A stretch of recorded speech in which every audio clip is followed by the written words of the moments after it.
Praise the Lord. Isang maganda, mapagpala, at mapagpalayang araw po sa inyong lahat. Noong World War II, binomba po ng Germany ang isang lugar sa London. Nawasak po ang lahat ng kabahayan, maliban po sa isang bahay. Isang bahay na nanatili pong nakatayo.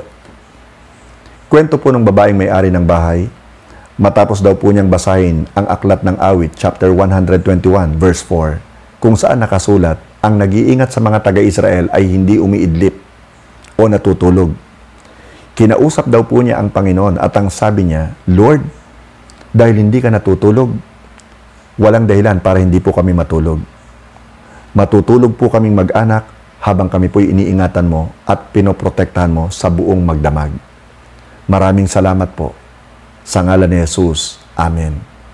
Simpleng prayer lamang at sila po ay natulog na mag-anak at iningatan po sila at pinrotektahan ng ating Diyos na buhay.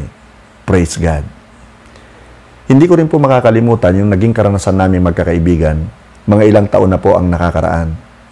Kami po ay inimbitahan sa isang kasayahan, sa isang handaan, bisperas po ng kasal ng anak ng isa po naming kaibigan. So kami po ay nagpunta doon, may dala po kaming gitara. Pagdating doon, kami po ay nagkwentuhan, nagkasayahan, nagkatawanan. Masayang-masaya po talaga kami. At syempre, kami po ay nag-praise and worship din. So hindi naman po kalayuan, may mga lalaking nagiinuman. Maya-maya, lumapit po sa akin yung may-ari ng bahay at ang sabi sa akin, Pastor, baka po pwede na po nating ipag-pray yung kakainin. Ang sabi ko po, sige po. At inanyayahan ko na po ang lahat na tumayo at ipag-pray yung pagkain. Of course, ipinagpasalamat po natin sa Panginoon yung mga kakainin po namin na magsisilbi lang pong kalakasan at saka nourishment sa aming mga physical bodies. And at the same time din, sabihin sa Panginoon na linisin at alisin ang anumang makakasama sa amin pong kalusugan. At pagkatapos ng prayer, nagpakabusog na po kami. Makaraan po ng ilang araw, nagkita po kaming muli nung nag-imbita sa amin. At tinanong niya po ako na mukhang worried po yung muka.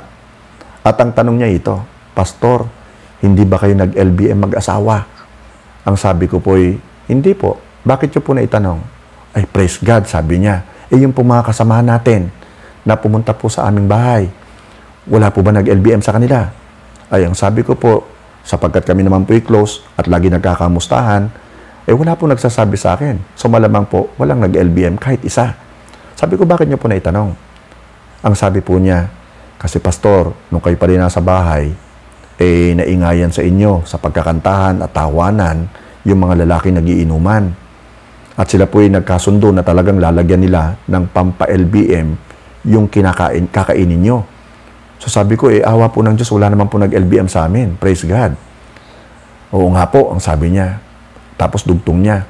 Pero alam niyo, Pastor, ang sabi pa po sa akin, nung nagkwento sa akin, lahat daw po sila nag-LBM Abay, hindi po namin ipinag-pray na sila po yung mag-LBM.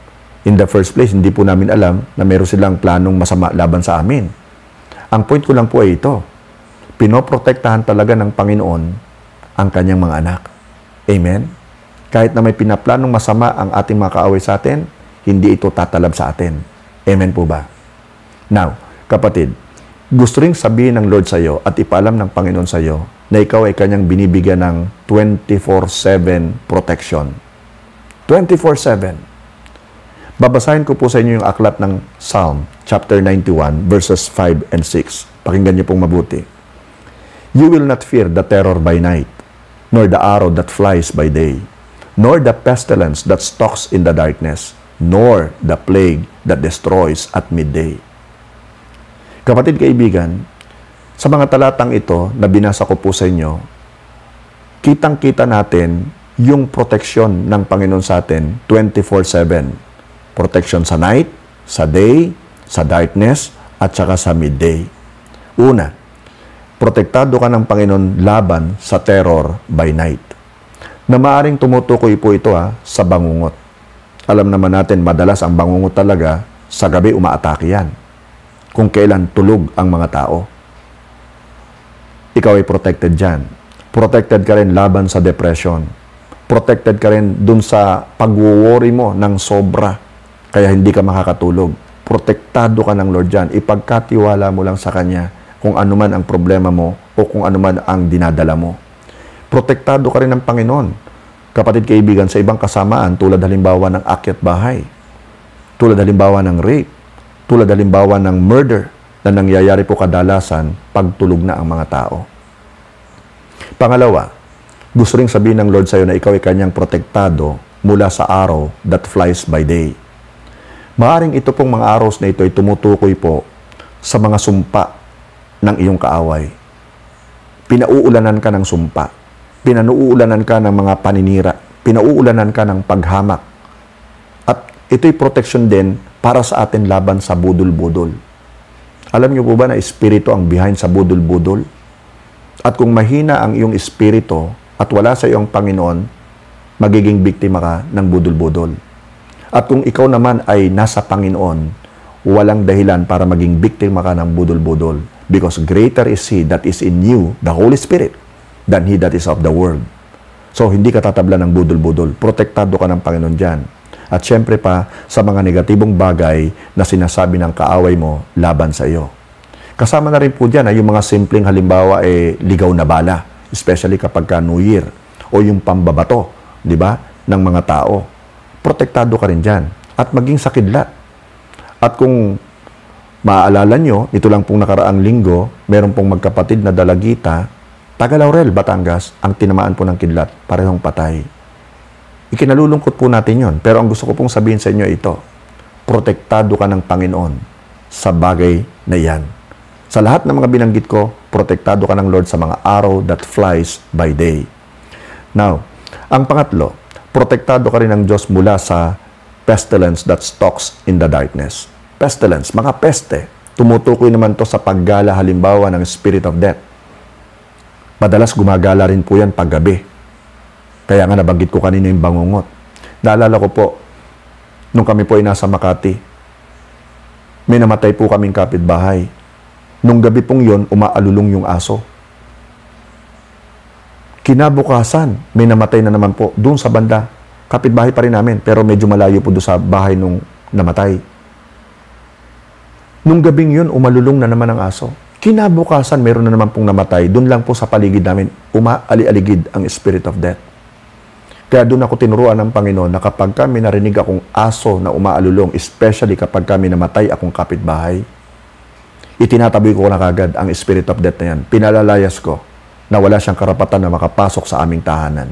At po pwede mo rin yung gawin sapagkat nasa iyo ang kapangyarihan at protektado ka ng Panginoon mula sa mga pestilence na ito that stalks in darkness. Kasama rin dyan, kapatid, yung mga panganib sa dilim. Halimbawa po yung heavy downpour, nagkakaroon ng flash floods, nagkakaroon ng talagang pagbaha, at nagkakaroon din po halimbawa ng landslides. Protektado po tayo dyan ng Panginoon.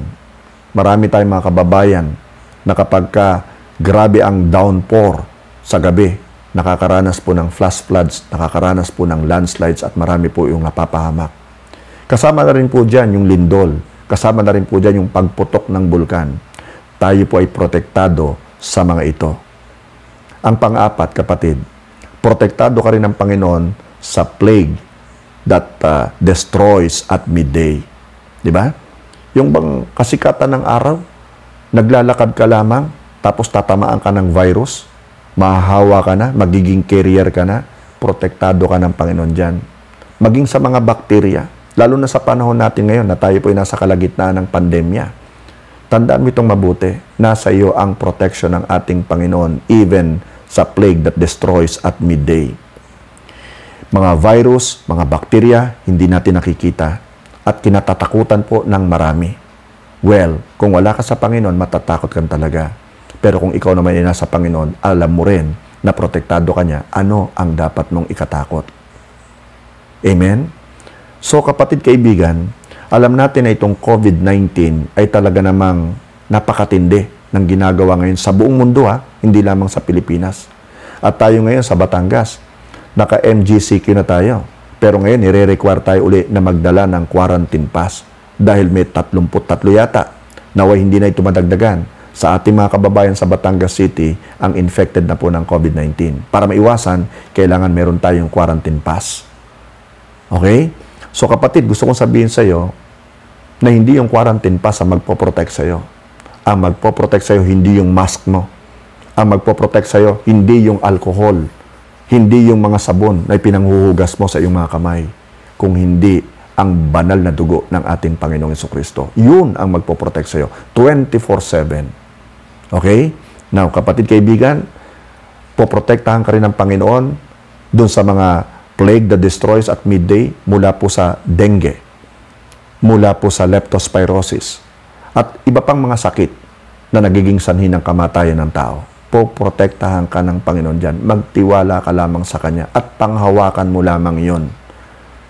At huwag kang papayag na ikaw ay madadaya ng kaaway into believing na wala sa iyo ang protection ng Diyos. Angkinin mo ang Kanyang proteksyon. Kapatid, hindi ka dapat matakot dahil ang Diyos na hindi umiidlip o natutulog ang nag-iingat at nagbibigay sa iyo ng 24/7 protection. Amen. Hallelujah. Dapat ka magalak. Dapat ka maging excited. Dapat kang lagi nakangiti. At dapat lagi ka nagpapasalamat at nagpupuri sa Lord dahil ikaw ay Kanyang poprotektahan 24/7. Glory to God. Pwede na po ba tayong manalangin?